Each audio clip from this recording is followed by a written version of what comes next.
নমস্কার বন্ধুরা, খুবই গুরুত্বপূর্ণ একটা ভিডিও। আপনারা জানেন ইতিমধ্যে সেলফ এনুমেরেশন বা জনগণনার অনলাইন ফর্ম ফিল আপ শুরু হয়েছে। তো এই অনলাইনে ফর্ম ফিল আপ করতে গিয়ে অনেকের মনে বেশ কিছু প্রশ্ন এসেছে। এই ফর্ম ফিল আপ করার আগে যে 12টা প্রশ্ন আপনারা আমাদেরকে করেছেন তার সমস্ত উত্তর এই ভিডিওতে দিচ্ছি। তো জনগণনার ফর্ম ফিল আপ করার আগে এই 12টা অতি গুরুত্বপূর্ণ প্রশ্নের উত্তর জেনে নেওয়া আপনার জন্য অতি গুরুত্বপূর্ণ। কেননা 10 বছর অন্তর অন্তর এই ফর্ম ফিল আপ হয়, তাহলে আবার 10 বছর পরে 2037 সালে গিয়ে ফর্ম ফিল আপ হবে। তো সঠিক তথ্য দিয়ে ফর্ম ফিল আপ করা আপনার জন্য খুবই জরুরি। যে সমস্ত প্রশ্নের উত্তর আমরা দেব, যেমন এই সেলফ এনুমারেশন ফর্ম কি অফলাইনে ফিল আপ করা যাবে কিনা, ভুল হলে সেটাকে এডিট করা বা সংশোধন করা যাবে কিনা, পরিবারের প্রধান কাকে রাখবেন, গৃহের নাম্বার কোথায় পাবেন, ম্যাপ পয়েন্টিং কিভাবে করবেন, ইত্যাদি ইত্যাদি। তো ভিডিওটা সম্পূর্ণ দেখুন এবং যারা আমাদের চ্যানেল নতুন, চ্যানেলটিকে সাবস্ক্রাইব করে রাখুন, নোটিফিকেশনে বেল আইকনটা ক্লিক করে রাখুন এবং ফেসবুক পেজটিকে ফলো করে রাখুন। প্রথম যেই প্রশ্নটা আপনারা করেছেন সেটা হচ্ছে, অনলাইনে যদি ফর্ম পূরণ না করেন তাহলে কি হবে। অনলাইনে আপনারা ফর্ম ফিল আপ করতে চাইছেন না। তো অনেকেই ভাবছেন যদি আপনি অনলাইনে ফর্ম ফিল আপ না করেন তাহলে হয়তো জনগণনাতে অংশগ্রহণ করতে পারবেন না। এইটার যেটা সত্যি কথা বা সঠিক আপডেট সেটা হচ্ছে 1 আগস্ট থেকে 15 আগস্ট পর্যন্ত আপনি চাইলে অনলাইনে ফর্ম পূরণ করতে পারেন। কিন্তু যারা নিরক্ষর বা অনলাইনে ফর্ম পূরণ করতে পারবেন না তাদের কিন্তু সুযোগ রয়েছে অফলাইনে ফর্ম পূরণ করার। 15 আগস্টের পর থেকে 14 সেপ্টেম্বর পর্যন্ত অফলাইনে এই জনগণনার কাজ চলবে। সেক্ষেত্রে সরকারি আধিকারিকরা, যাদেরকে আমরা এনুমেরেটর বলি, যারা জনগণনার কাজ করবে, তারা বাড়ি বাড়ি গিয়ে এই জনগণনার ফর্ম পূরণ করবে। তো আমি আপনাদেরকে বলবো, আপনি যদি পারেন তো অনলাইনে ফর্মটা ফিল আপ করুন।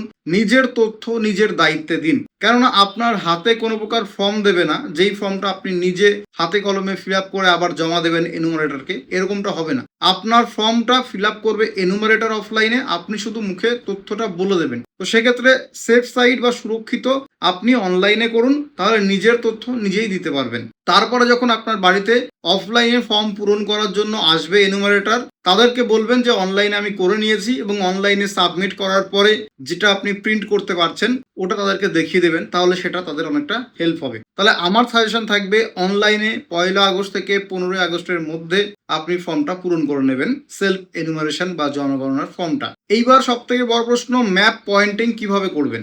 অনলাইনে ফর্ম পূরণ করার সময় আপনার অ্যাড্রেস বা পিনকোড বা গ্রামের নাম দিলে একটা ম্যাপ খুলবে। সেখানে কিন্তু আপনার বাড়ির ছবি নাও দেখা যেতে পারে, কিন্তু ওই ম্যাপে দেখা যাবে আপনার বাড়ির এলাকার আশেপাশের স্কুল, দোকান বা কোনো ক্লাব, যেটা সবাই এক নামে চেনে, যেটাকে আমরা ল্যান্ডমার্ক বলি। তো সবাই যে জায়গাটা সম্পর্কে পরিচিত, আপনার এলাকার কাছাকাছি ওই জায়গাটা চুজ করলেও কিন্তু হয়ে যাবে। তাহলে আপনি যখন ম্যাপ পয়েন্টিং করবেন, আপনার বাড়ির এলাকার আশেপাশে যে পরিচিত জায়গাটা ম্যাপে দেখাবে সেই অনুযায়ী আপনি আপনার বাড়ির লোকেশনটা বাছাই করে নেবেন। এইবার প্রশ্ন আসে, বিবাহিত মহিলারা কোন ঠিকানা দেবেন। যে সমস্ত মহিলারা বিয়ের পরে শ্বশুর বাড়িতে থাকছেন, কিন্তু হয়তো তার ভোটার আধার কার্ডের ডকুমেন্ট চেঞ্জ হয়নি, সেটা এখনো তার বাপের বাড়িতে আছে, কিন্তু যেহেতু সেই বিবাহিত মহিলা থাকছেন তার শ্বশুর বাড়িতে, সেখানে আধার ও ভোটার কার্ডে পুরনো অ্যাড্রেস থাকলেও বর্তমানে আপনি যেখানে থাকছেন সেই ঠিকানার তথ্যটাই দেবেন। আপনার আধার কার্ড, ভোটার কার্ড বাপের বাড়িতে থাকলেও আপনি বর্তমানে যেখানে থাকছেন শ্বশুর বাড়িতে, বা যেখানে আপনি কন্টিনিউ ভবিষ্যতে থাকবেন, সেইখানকার ঠিকানাটা দেবেন। এক্ষেত্রে আরেকটা সিমিলার প্রশ্ন, যারা রিসেন্টলি বাড়ি চেঞ্জ করেছেন, সেক্ষেত্রে আপনার আধার কার্ড ও ভোটার কার্ডের অ্যাড্রেসটা আপনার পুরনো বাড়িতে রয়েছে। এক্ষেত্রে যেখানে আপনি বাড়ি কিনেছেন বা যেখানে আপনি থাকছেন, সেখানে যদি ভবিষ্যতে কন্টিনিউ থাকেন এবং পুরনো জায়গায় আর ফিরে না যান, তাহলে জনগণনাতে কোন ঠিকানা দেবেন, যেখানে আপনি নতুন উঠেছেন বা নতুন যেখানে থাকছেন। যেমন আমার বাড়ি বনগাঁতে, আমার গ্রামের বাড়ি, কিন্তু আমি থাকছি হাবড়াতে। হাবড়াতে আমি জমি কিনে থাকছি, বাড়ি করেছি এখানে। তাহলে আমি কিন্তু হাবড়াতেই জনগণনার তথ্যটা দেবো এই ঠিকানা অনুযায়ী। পুরনো বাড়িতে আমার অ্যাড্রেস থাকলেও যেহেতু আমি সেখানে আর কন্টিনিউ থাকবো না, তাই আমি যেখানে নতুন উঠে এসেছি সেখানেই থাকবো, তাই সেই ঠিকানাটা দেবো। এইবার প্রশ্ন আসছে, দম্পতি বলতে কাদেরকে বোঝানো হয়েছে। দম্পতি মানে সোজা কথায় কাপেল। যারা বিবাহিত কাপেল তারা হচ্ছে দম্পতি। যেমন বাবা মা, বা আমি আমার স্ত্রী, বা আমার ভাই আমার ভাইয়ের স্ত্রী, এরা হচ্ছে দম্পতি। এবার দেখা গেল বাবা মারা গেছে, মা একা, সেক্ষেত্রে মা কিন্তু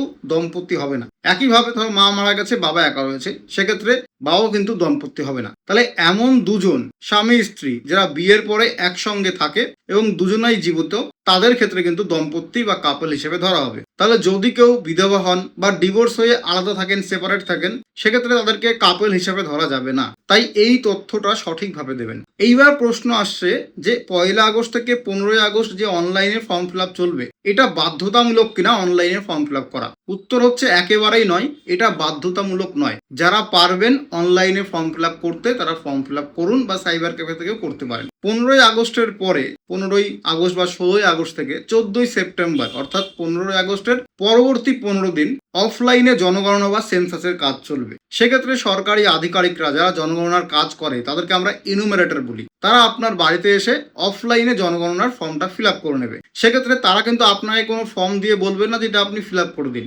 ফর্মটা সেই এনুমারেটরের কাছেই থাকবে, আপনার কাছ থেকে তথ্য নিয়ে তারা ফর্মটা সাবমিট করে জমা নিয়ে নেবে। সেক্ষেত্রে আমি বলবো আপনি অনলাইনে যদি করতে চান সেটা আপনার জন্য বেস্ট হবে, কারণ সেখানে আপনি নিজের তথ্য নিজেই ইচ্ছা মতো ফিল আপ করতে পারবেন।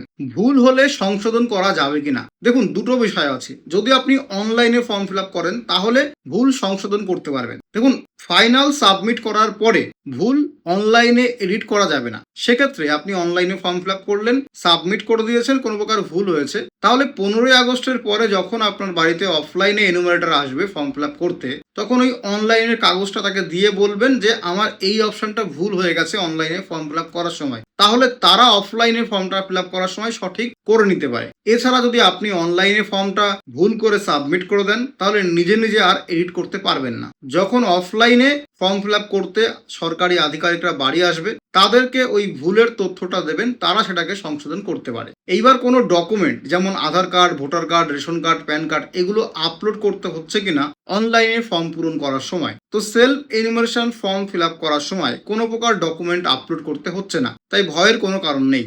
আধার card, voter card, PAN card বা অন্য যে কোনো নথি আপলোড করার কোনো প্রয়োজন নেই। এইবার আসছে পরিবারের প্রধান আপনি কাকে করবেন। সরকার স্পষ্টভাবে বলেনি যে পরিবারের প্রধান আপনার বাবা বা আপনার মাকে করতে হবে বা রেশন কার্ড অনুযায়ী পরিবারের প্রধান করতে হবে। আপনার যাকে ইচ্ছা আপনি তাকে পরিবারের প্রধান করতে পারেন। পরিবারের প্রধান বলতে কাকে বোঝায়? যদি আপনি যৌথ পরিবারে থাকেন তাহলে সম্ভবত আপনি আপনার বাবার কথা মেনে চলেন, তাহলে আপনার বাবাকে পরিবারের প্রধান করতে পারেন, অথবা আপনি নিজেও পরিবারের প্রধান হতে পারেন, আপনার স্ত্রীকেও পরিবারের প্রধান করতে পারেন বা আপনার মাকেও পরিবারের প্রধান করতে পারেন। তাহলে পরিবারের প্রধান আপনি কাকে করবেন সেটা সম্পূর্ণ নির্ভর করছে আপনার উপরে।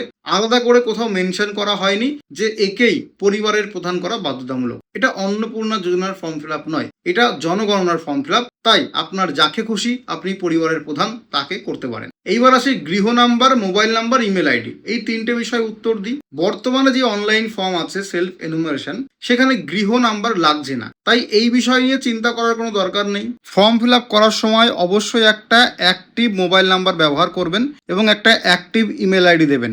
সবার ফোনে আশা করি ইমেল আইডি লগ ইন আছে, তো ওই ইমেল আইডিটা অবশ্যই ফর্মে দেবেন। এইবার আসি ঘরের সংখ্যা। দেখুন, একটা বাড়িতে 2 বা 3টে রুম বা ঘর থাকতে পারে। এখানে ঘর বলতে রুম বোঝানো হয়েছে, কক্ষ বোঝানো হয়েছে। যেগুলো অ্যাকচুয়ালি বেডরুম সেগুলো ধরবেন, যেমন টয়লেট বা পায়খানা, কিচেন বা রান্নাঘর, স্নানঘর, ব্যালকনি, প্যাসেজ, এগুলোকে বেডরুম বা ঘর হিসাবে ধরা যাবে না। তো এখানে ঘরের সংখ্যা বলতে চেয়েছে রুমকে, যেখানে একটা দরজা বা 2টো জানলা, একটা জানলা আছে, চারপাশে দেওয়াল দেওয়া, সেটা হচ্ছে আপনার রুম। তাহলে রুমের সংখ্যা খুব ভালোভাবে বুঝে শুনে দেবেন। এরপরে আপনাকে ফাইনাল সাবমিট করতে হবে।